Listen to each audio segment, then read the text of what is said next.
Muchas veces confundimos lenguaje con habla, ¿no? Pensamos que es lo mismo, habla y lenguaje. Uno puede no tener habla, pero sin embargo tiene lenguaje. El habla se encuentra en el aparato fonador. Es una cuestión física, ¿no? Está en la lengua, está en los labios, en el paladar. Es una cuestión periférica, ¿no?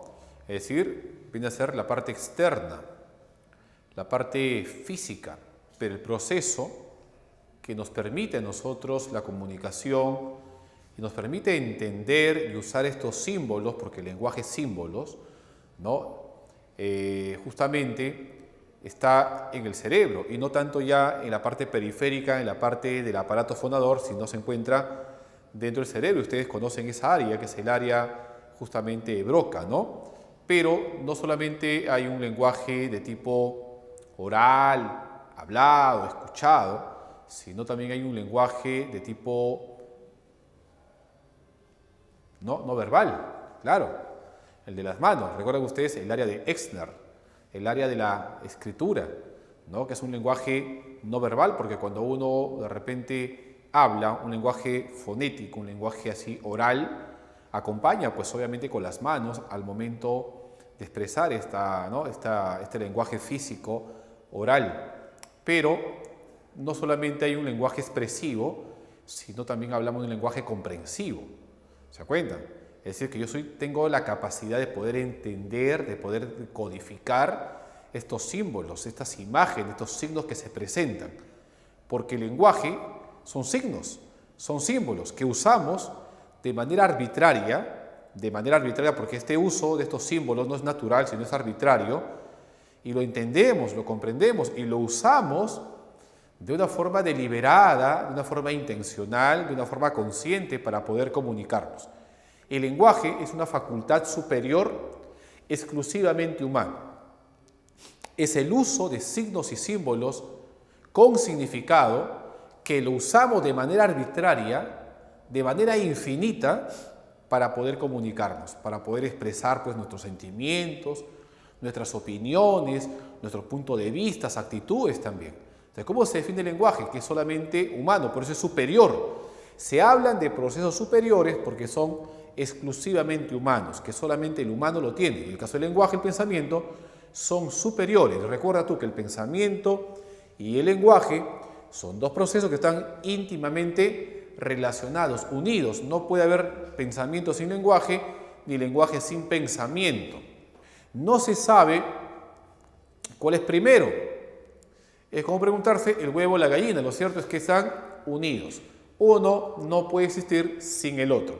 Hay muchas teorías que hablan sobre esto y vamos a explicarlo a continuación, ¿no? Pero recuerda tú que el lenguaje es una facultad superior mediante el cual se hacen usos de signos y símbolos de modo infinito. Estos símbolos y signos que usamos son finitos, pero la forma como usamos estos símbolos para comunicarnos es infinito, ¿no? Por eso se dice que el lenguaje es un conjunto de signos y símbolos finitos,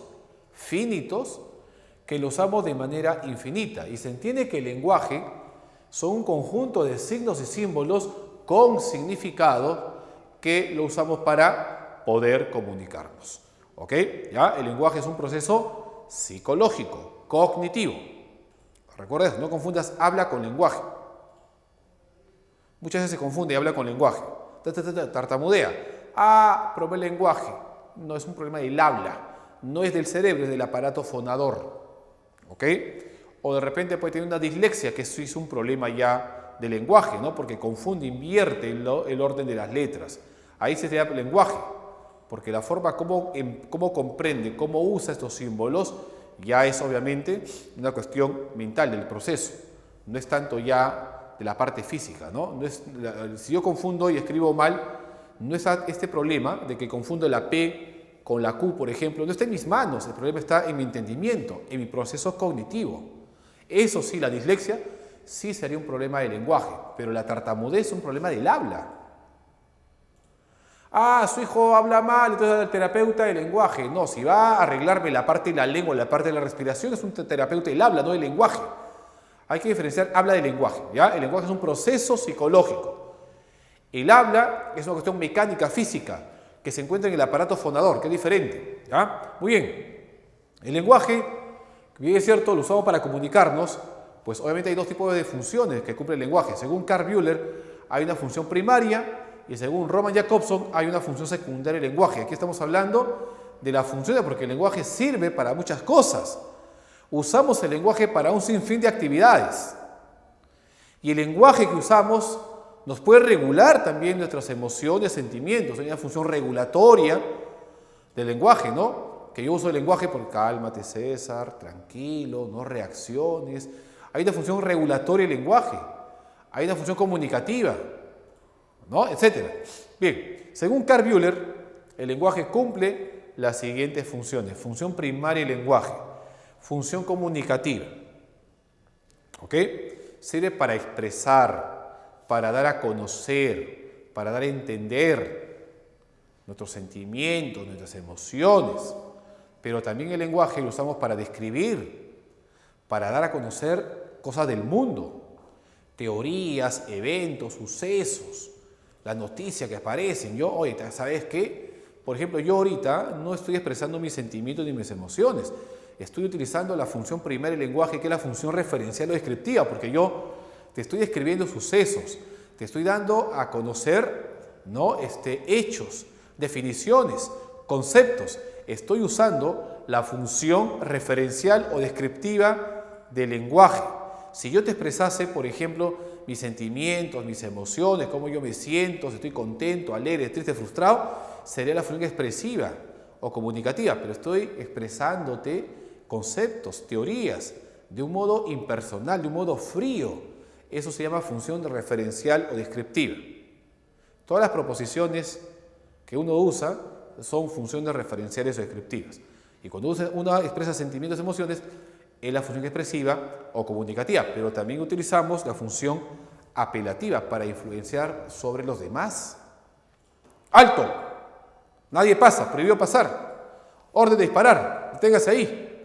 La función apelativa sirve para expresar órdenes, expresar también deseos, ¿ok? Para influir sobre los demás.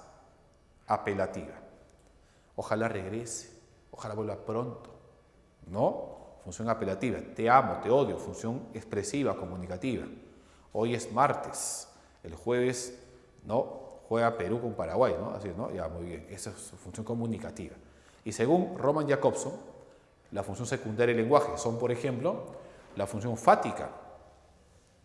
La función fática es aquella función del lenguaje que abre la comunicación, que confirma la comunicación y que la cierra. Hola, y no exhorto a hablar. Confirmo que te oigo. Sí, te escucho. Aló, aló, abro la comunicación. Sí, te entiendo perfectamente. Ya, nos vemos. Chao, hasta la próxima.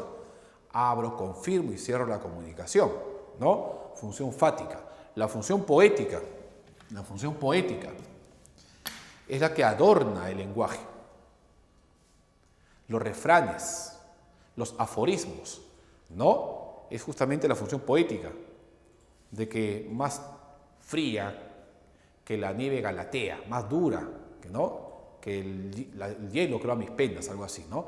La función poética, la que adorna, y la función metalingüística, la que habla acerca del lenguaje. El lenguaje que habla y que describe el propio lenguaje, ¿no? La función metalingüística, ¿ok? Hay una especie de controversia de cómo se da esta cuestión del lenguaje, cómo se adquiere, si es un proceso adquirido o es un proceso innato. Si el lenguaje es innato, nacemos con nosotros, es connatural al ser humano, o es un proceso que se aprende, que se adquiere. ¿Ok? Ahí aparece la teoría nativista de Noam Chomsky, que nos habla de que el lenguaje es innato. Por eso la teoría nativista, ¿no? O innatista, que el lenguaje es innato. El lenguaje es una facultad mediante la cual el hombre de forma natural tiene esta capacidad de expresar, de usar los símbolos de una forma natural. Por eso también hablamos, por ejemplo, de esta teoría de los límites del lenguaje. Que uno desarrolla su lenguaje, por ejemplo, de todos los idiomas, podría hablar y aprender cualquier idioma de forma rápida hasta los 14 años. Luego, pueblo 14, nos cuesta, ¿no? Nos cuesta aprender, nos cuesta hablar. Si una persona, por ejemplo, se va a otro país con otro idioma, ya de adulto o de anciano le va a costar bastante aprender. Si va de niño, la va a aprender como si fuese su idioma madre. Es que hay un límite para la adquisición del lenguaje. ¿Ok? ¿Ya? Bueno, entonces, según Chomsky, el lenguaje es una cuestión natural. Nacemos con una gramática universal, con un dispositivo de adquisición del lenguaje, con un bioprograma, con un software para el lenguaje y con un aparato fonador especial, un hardware, que nos va a permitir aprender y expresar cualquier tipo de idioma. Mientras más pequeños seamos, tenemos la capacidad para poder absorber y aprender el lenguaje con suma naturalidad, porque el lenguaje es innato. Él nos habla de un DAL o de un MAL, D-A-L o de un M-A-L. El DAL o el MAL es lo mismo, el MAL o el DAL, dispositivo o mecanismo, también llamado dispositivo o mecanismo de adquisición del lenguaje. Entonces, como para Chomsky, el lenguaje no es un proceso adquirido, es un proceso natural, innato. Venimos al mundo con el lenguaje, porque el pensamiento que es adquirido usa el lenguaje. Entonces, los símbolos y signos que usamos en el pensamiento han estado antes que el pensamiento para poder utilizarlos, ¿no? Eso es lo que dice Chomsky. Entonces, el lenguaje es innato, nacemos con un bioprograma, ¿no? Con un software y con un hardware para el lenguaje, con un dispositivo de adquisición del lenguaje. Sin embargo, las teorías del aprendizaje dicen que es un proceso adquirido, y es decir, que el lenguaje no es innato, sino que se adquiere, aparece. Y eso va a depender, pues, de muchos factores, ¿no? Ustedes saben que en el lenguaje hay variables maduracionales, ¿no? Variables biológicas, maduracionales, variables externas, sociales, la estimulación también que influye, ¿no? A continuación hablamos, pues, entonces de las teorías del aprendizaje del lenguaje. Bien, la otra teoría que vamos a desarrollar son las teorías del aprendizaje. Chomsky nos habla de que el lenguaje es innato, ¿no? Nacemos con una facultad, con una capacidad para poder expresar estos símbolos y signos de una forma natural. Nacemos con una gramática universal, ¿no? Para emplear estos signos de una forma con sentido, con significado. Y esto es innato, no es aprendido. En tanto que las teorías del aprendizaje nos hablan todo lo contrario, que el lenguaje es un proceso adquirido. El lenguaje no es innato, sino que es un proceso que se aprende, ¿no? Según, por ejemplo, Pavlov, nos habla él del condicionamiento clásico, ¿no? Recuerdan, de que el lenguaje, dice Pavlov, se adquiere mediante una asociación de estímulos. El niño, el ser humano aprende, ¿no? Adquiere el lenguaje por medio de una asociación de ciertos elementos, de ciertos estímulos. Por un lado el objeto, por otro lado la palabra que nombra, que menciona el objeto, y el significado, lo que esa palabra, si no tiene el significado de esa palabra. Entonces, según Pavlov, el lenguaje se adquiere porque el niño asocia el objeto, la palabra y su significado. Por ejemplo, el niño ve el objeto, la teta, el biberón, el objeto, ¿no? Y luego la palabra, porque mamá le dice teta y le muestra el objeto y dice teta, la palabra teta. Y lo que la palabra teta significa que es alimento, que es leche. Y el niño va a aprender asociando estos tres elementos, el objeto, la palabra y su significado, y de esa forma adquiere el lenguaje. Es un proceso no innato, sino aprendido, ¿ok? Por una asociación de estímulos. En tanto que Skinner va a hablar más bien de que el lenguaje es un proceso también aprendido, adquirido, pero ya no por una asociación de estímulos, sino porque el lenguaje que expresa el niño tiene una consecuencia, recibe una consecuencia.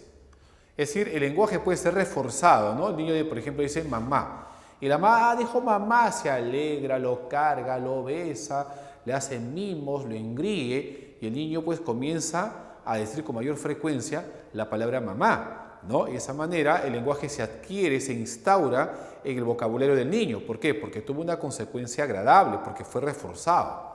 Recuerda tú, Skinner, refuerzo-castigo.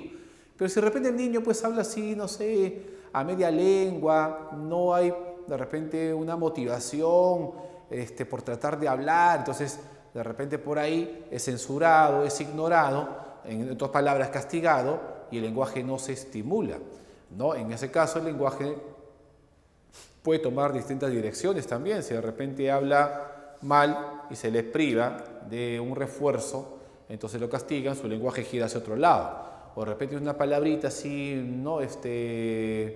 Media subida de tono, y como es gracioso porque no lo pronuncia bien, la gente se ríe, lo toma gracioso, entonces el niño comienza a hablar estas palabras, estas groserías de repente con mayor intensidad, con mayor frecuencia, y se instaura en su vocabulario, ¿no? Porque fue reforzado. Entonces Skinner habla de que el lenguaje se adquiere por las consecuencias, que puede ser un reforzamiento o puede ser un castigo, ¿no? Y tú ya conoces ya el refuerzo positivo, el refuerzo negativo, el castigo positivo y el castigo negativo, ya temas que hemos visto anteriormente en el tema de aprendizaje, ¿no?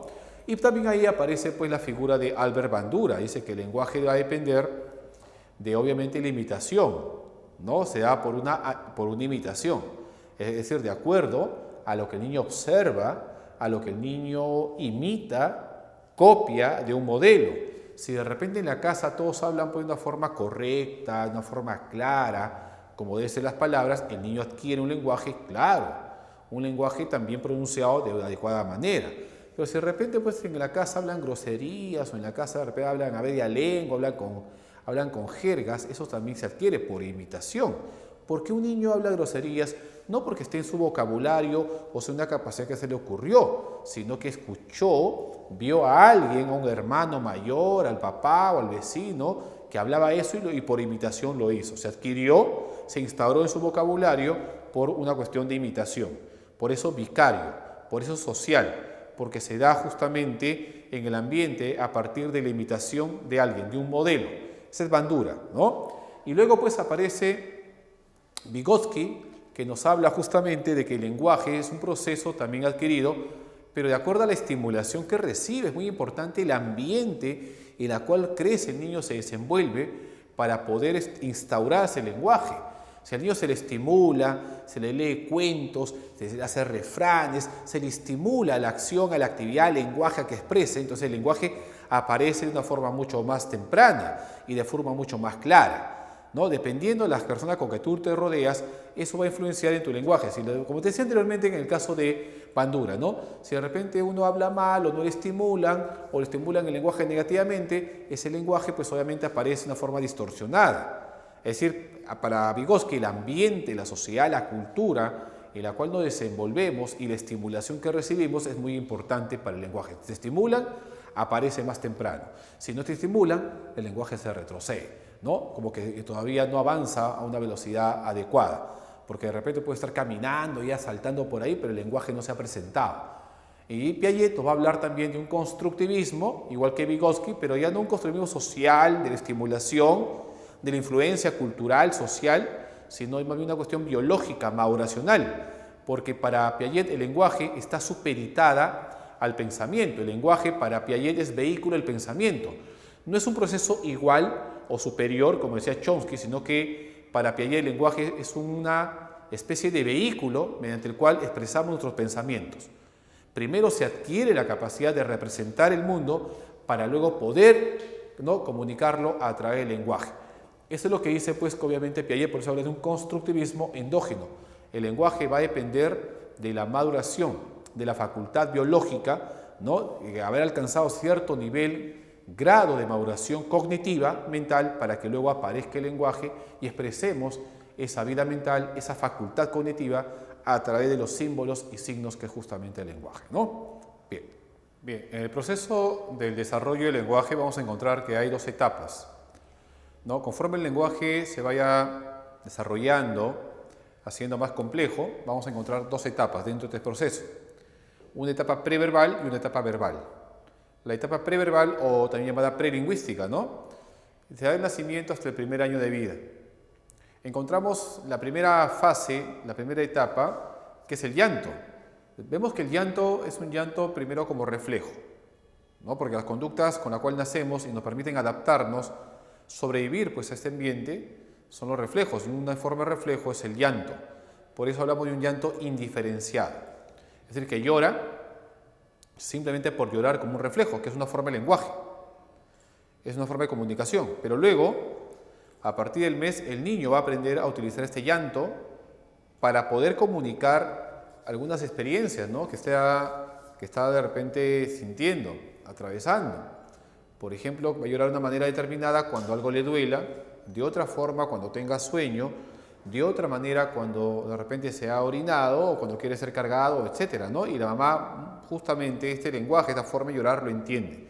Por eso hablamos de una etapa de llanto indiferenciado y una etapa de llanto diferenciado. ¿Está bien? Luego, la siguiente etapa son los gorjeos. Algunos lo llaman también gorgoreos o gorjeos, que son sonidos guturales, ¿no? Como gárgaras, o sonidos nasales, ¿no? O vocálicos, ¿no? Así, el niño se encuentra absorto, asombrado, entretenido, porque ha descubierto que tiene la capacidad de emitir sonidos y se encuentra ahí echado en su cuna haciendo sonidos, etcétera, ¿no? Los gorjeos o los gorgoreos. Luego eso aparece a partir del mes y medio, a las 6 semanas. Y luego a los 6 meses aparece ya el balbuceo. El balbuceo es la capacidad que tiene el niño de poder combinar una consonante con una vocal. Pero ojo, este lenguaje no tiene todavía significado, es preverbal, prelingüístico, ¿no? Por ejemplo, dice ma, y muchas veces la madre piensa que ma significa mamá y se alegra y le da besito porque su primera palita fue mamá, etc. Pero ma no significa mamá, no ha dicho mamá. Este es un balbuceo en la cual el bebé comienza a combinar consonantes con sonidos vocálicos y ma, ta, pa, sa, na, ma, y comienza, ¿no? Pero ven ustedes que hay un despliegue lingüístico muy diferente al anterior, ¿no? Y luego pues aparecen las variaciones tonales que el niño va de repente a utilizar vocales, consonantes, pero con sonidos variados, ¿no? Algunas veces como si preguntase, otra vez como si pidiese algo, otra vez como si dice una orden, otra como si dice renegando, y comienza ahí, ¿no? Su lenguaje medio raro. Esas son variaciones tonales. Hay variaciones al momento de expresar, ¿no? Tonos, ¿no? De voz diferentes, con sonidos y velocidad diferente. Y luego su primera palabrita, ¿no? La emisión de su primera palabra. Esta primera palabra, si ustedes recuerdan, en la teoría de Piaget, el lenguaje marca ese proceso, ¿no? Cognitivo que marca el fin del periodo sensorio-motriz y abre el inicio del periodo preoperacional. También recuerden que la función simbólica, la función semiótica, según Piaget, aparece en el estadio sensorio-motriz, al final del estadio sensorio-motriz. Bueno, el lenguaje aprendió a utilizar una palabra y esta palabra la va a utilizar para todo. Por ejemplo, dice abre sin la R, pues no, abre, ¿no? Abre para que abran la puerta, abre para que de repente lo carguen, abre para que prendan el televisor, abre para que le den su teta, para que abran la teta también, para que le peguen la fruta, todo es abre. Aprendió es una palabra y esa palabra lo utiliza para todo y también aparece la conducta de señalamiento. Abre y te apunta a la calle para que quiere salir a la calle. Abre y te apunta a la televisión porque quiere que le prendas la televisión, ¿no? Abre y te apunta a cualquier cosa porque lo desea. ¿Se dan cuenta? Esa es la etapa holofrásica. Holo es todo, frase, una palabra para todo. Y luego aparece la llamada explosión del lenguaje, que se caracteriza porque hay un despliegue lingüístico. El niño, hay un lenguaje descarrilado, un lenguaje que aumenta de una forma vertiginosa. El niño es capaz de aprender una palabra por día, ¿no? Al término de este año, habrá aprendido pues más de 365 palabras pues al año, ¿no? Y acá puede combinar una palabra con otra palabra. Mamá teta, mamá calle, perro mordió, ¿no? Explosión del lenguaje. Y luego aparece de los 2 a los 3 años ya el lenguaje telegráfico, es decir, que el niño va a combinar 2 o 3 palabras en su oración, pero va a omitir artículos, intersecciones, etcétera, ¿no? Mamá, calle, parque. Dormir quiero yo. No quedo yo, casa, papá. No salir, no, casa, quedar, no, así. ¿Se dan cuenta? No dice yo no quiero salir de la casa, me quiero quedar con mi papá. No, omite artículos, intersecciones. Habla con un telegrama, ¿no? Ese es el llamado lenguaje telegráfico. Y luego está el lenguaje egocéntrico. Muchas veces confunde, que su amigo imaginario, o no, que por aquí está hablando solito. Lo que pasa es que en esta etapa, de los 3 a los 6 años, el lenguaje es acompañante de la acción. El lenguaje se externaliza y todo lo que el niño va haciendo lo va comunicando, lo va expresando con palabras, ¿no? Que voy caminando, que agarro por aquí, que lo tiro y esto que el otro, y él se pregunta y él se responde. es un despliegue lingüístico centrado en sí mismo. Lo que él habla no lo habla a los demás, lo habla para sí mismo. Es un lenguaje egocéntrico, centrado en él mismo. Y luego hay otra etapa que se llama también lenguaje socializado, que es donde el niño trata de adaptar sus palabras a las reglas del lenguaje de los adultos, a las reglas del lenguaje ¿no? que utilizamos pues obviamente en la sociedad. No se dice fuido, se dice ido. No se dice lloviendo, ¿no? Así como que se corrige, es lenguaje socializado. Y luego ya más adelante habrá un lenguaje crítico, ¿no? Que cuestiona, que comienza por ahí a ver algunas fallas en el lenguaje, ya es típico ya más del adolescente y del adulto, ¿no? Estas son las dos etapas del lenguaje, el desarrollo del lenguaje, la etapa preverbal y la etapa verbal.